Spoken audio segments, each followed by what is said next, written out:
Today we're talking about something very real. Fear. It is something we all know very well but wish we didn't. By definition, fear is an unpleasant emotion caused by believing that something is going to cause harm in some form. There's a verse in 2 Timothy 1:7 that says, "For God has not given us a spirit of fear, but of power, love, and a sound mind." It doesn't say fear won't knock. It says fear is not your inheritance.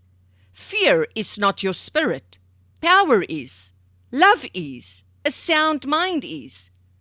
If you're walking through a health journey like I am, fear will knock. It may not live in your house, but it will knock on your door. And the question is not, will fear show up? The question is, how do you answer the door? When fear knocks a diagnosis, when you're diagnosed with something big or small, fear doesn't knock gently, it pounds. You feel each powerful knock coursing through you. But the scripture meets us there too. In Isaiah 41:10 it says, "Do not fear, for I am with you. Do not be dismayed, for I am your God." Notice what he does not say. He doesn't say, "Do not fear," because nothing bad will happen. He says, "Do not fear, because I am with you." The promise is presence, not immunity. He doesn't promise an easy and smooth road. He doesn't say that nothing bad is going to happen to you. He states that no matter what you're going through, he is right there next to you. And that distinction changes everything. Fear is predictable. Since my diagnosis with MDS, I've noticed something. Fear has patterns. It shows up before appointments. It shows up the night before lab work. It shows up when numbers drop. It shows up when someone shares a negative story. It shows up when someone fears for you. Fear is predictable. But here is what I've learned. Just because fear knocks doesn't mean you have to invite it in. When it knocks, you need to face it and tell fear it has no power here. Tell fear my Father has me and will not forsake me. So when fear knocks, I remind myself, this is not from my Father, but something he can deal with. The medical and spiritual intersection.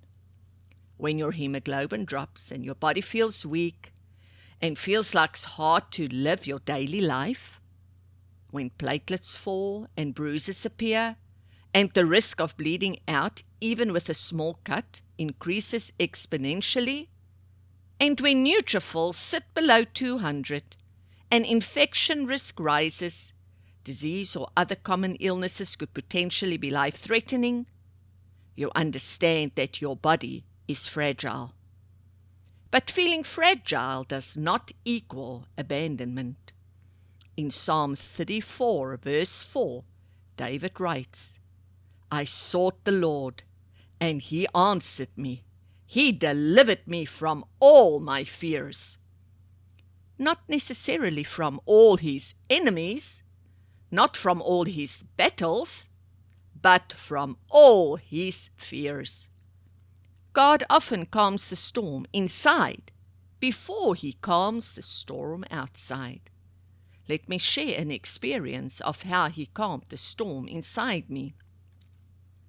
When I was told I needed a port inserted to not only make treatments and transfusions easier, but so I can keep getting them since my veins kept collapsing, something inside me tightened. On the surface, it was a simple medical decision. Practical, logical, necessary. I needed this so I can continue to get treatment and get better. But underneath that logic was grief. A port meant this wasn't temporary. It meant this journey wasn't a short detour. It meant my veins had already endured more than I realized. And suddenly, the reality of it all felt heavier. This journey is getting longer and harder, and that was a terrifying thought. Fear didn't rush in dramatically. It whispered, "What if something goes wrong? What will it feel like to have it under your skin? Will I still feel like myself?" I could feel anxiety trying to settle into my chest, trying to make a home there, and I had to pause. I've learned that fear shows up uninvited. It barges in through the door, at times even if it didn't open it. But it doesn't get to stay unless I make room for it. So I went back to my safe place, the quiet place inside, where I remind myself that I am held, where I breathe deeper, where I surrender what I cannot control. I prayed a simple prayer. God, you are already in that operating room. Go before me. The peace didn't erase the nerves. It just steadied me in them. The day of the procedure, I felt vulnerable lying under bright lights, aware of how fragile the human body can be. But I also felt carried. What I had built up in my mind as an overwhelming procedure turned out to be manageable. Tender? Yes. Uncomfortable? Yes. But not terrifying. If I had stayed in fear, I would have suffered twice. Once in imagination and once in reality.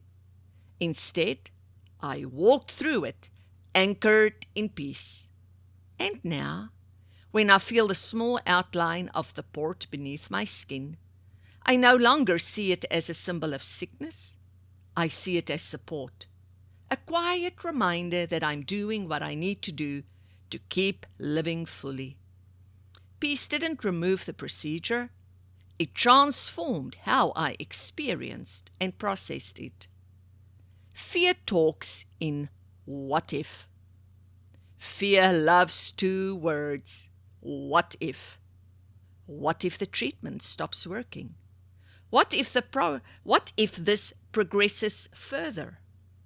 What if the numbers get worse? What if? Scripture answers what if with even Eve. In Daniel 3, Shadrach, Meshach, and Abednego told the king, "Our God is able to deliver us, but even if he does not." That is mature faith. Even if the numbers fluctuate, he is faithful. Even if the road is long, I am not alone. Even if I don't understand, my steps are ordered. I choose to trust him, even if the outcome isn't what I imagined. That kind of faith stabilizes the nervous system. That kind of faith doesn't live in ignorance, in that nothing bad is going to happen, but knows that the road is necessary. Because it moves from outcome-based security to presence-based security. Fear lives in imagination. Faith lives in trust. I don't pretend fear isn't there. Let me be clear. Some days are very hard. There have been moments, especially late at night, when fear tried to creep in quietly, when the house is still and you can't sleep, when your body feels weak and you long for the time when you were strong and healthy, when the future feels unknown and you wonder if you will recover. Fear whispers louder in the quiet. But I've learned something important. You don't conquer fear by pretending it isn't there. You don't ignore the knocking or the words fear is saying. You conquer fear by confronting it with truth. It means you look fear in the face and answer back.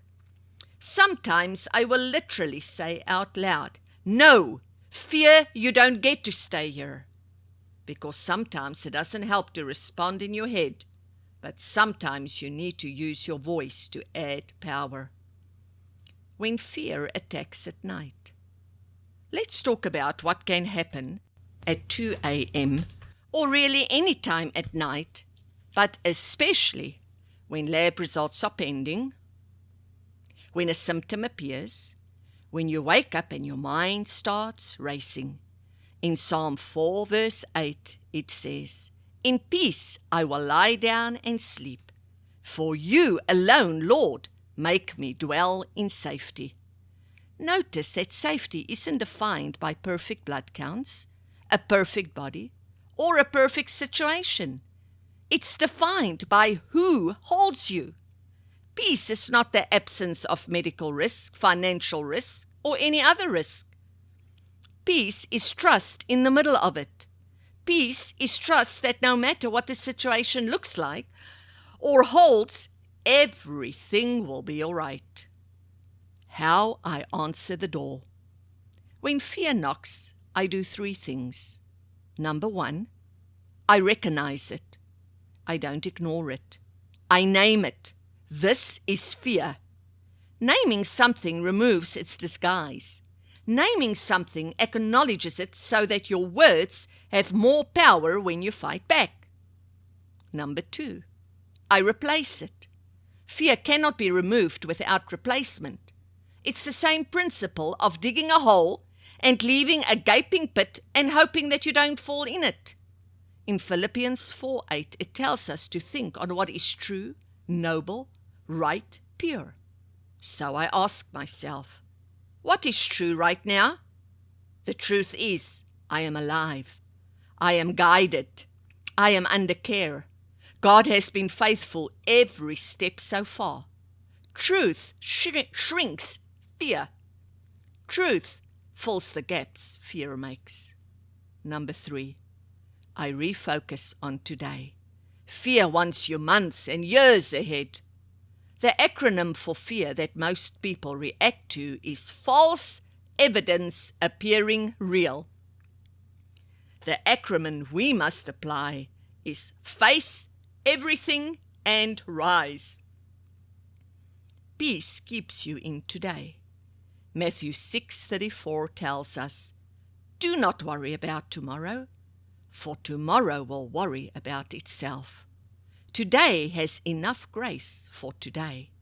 I do not need tomorrow's strength yet. It doesn't help to wonder about tomorrow because the reality is I can do nothing about it. Fearing for what is about to happen or is going to come doesn't help. You use today's strength to focus on today and fight today's battles, and let tomorrow's strength fight tomorrow's battles. One of the hardest disciplines in life is learning to live just one day at a time. Years ago, long before this medical journey, we walked through a very painful financial battle. It felt relentless, heavy, uncertain. There were days the pressure sat on my chest from the moment I woke up. On the hardest days, I would look at Sorrel and say, "I can't do this. I cannot make it one more day." And he would gently ask me, "Can you make it through today?" At first, that question frustrated me. It felt too small for the weight I was carrying. I wasn't worried about today. I was worried about next week, next month, the unknown future that felt like it was closing in. But he would bring me back gently, just today. So I would pause. There were many times I wanted to flat out answer no, but I would actually look at the facts in front of me. We had a roof over our heads. There was food on our table.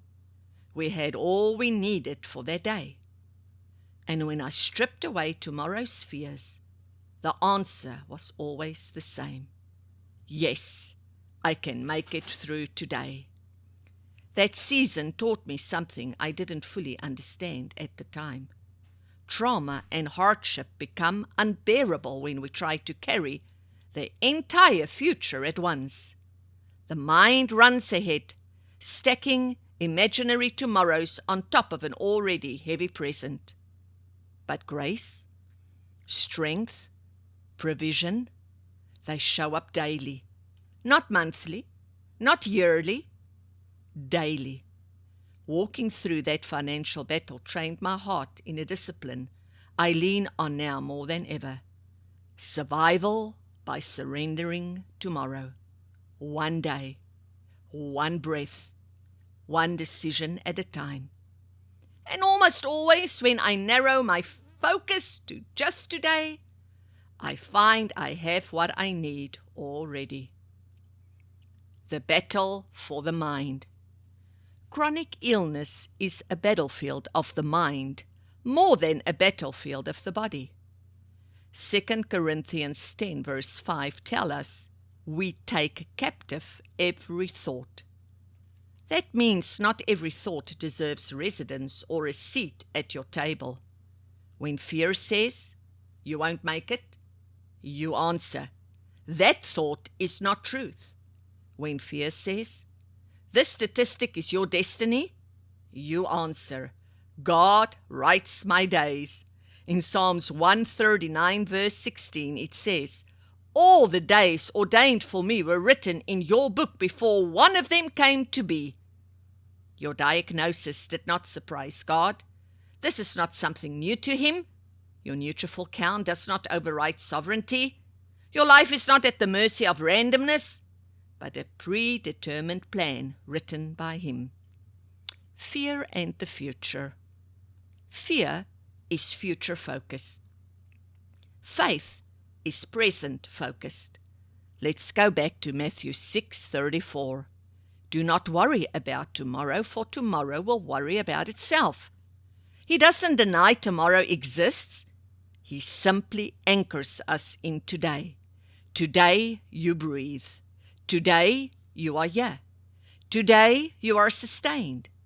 And sometimes survival in chronic illness is lived in 24-hour increments.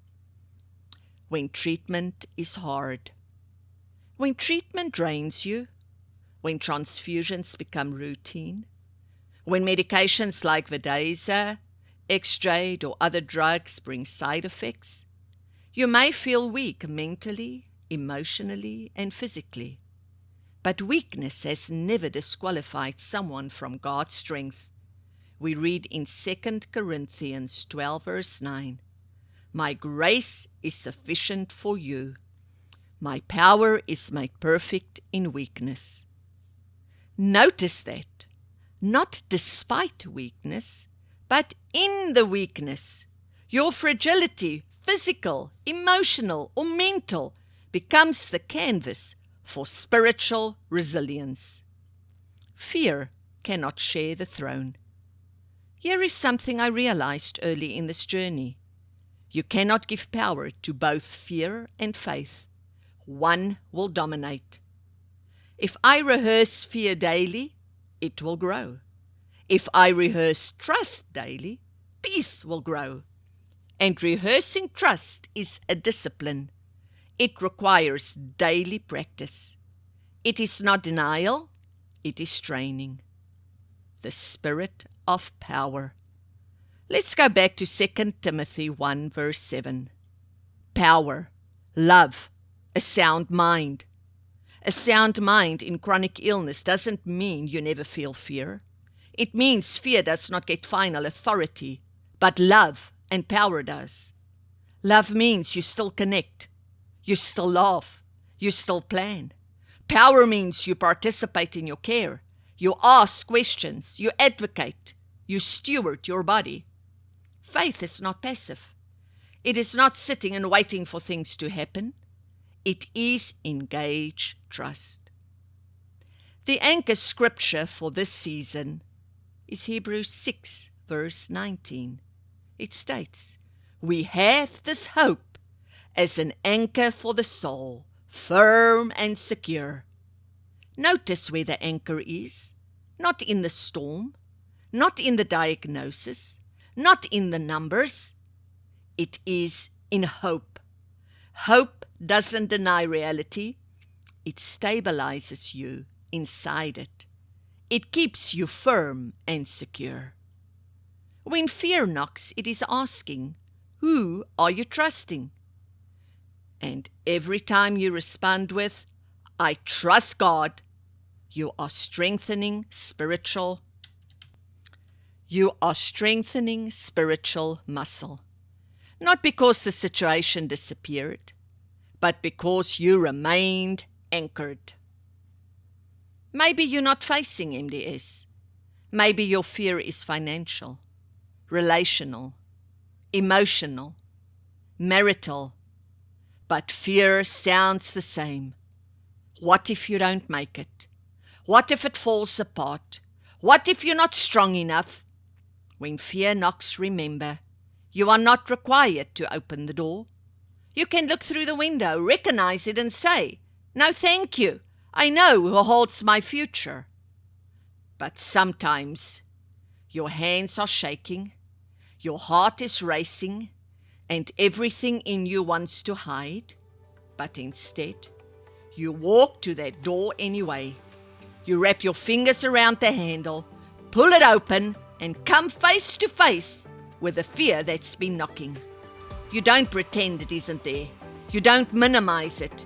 You stare it down, with tears in your eyes if you have to, and you declare, "There is no room for you here."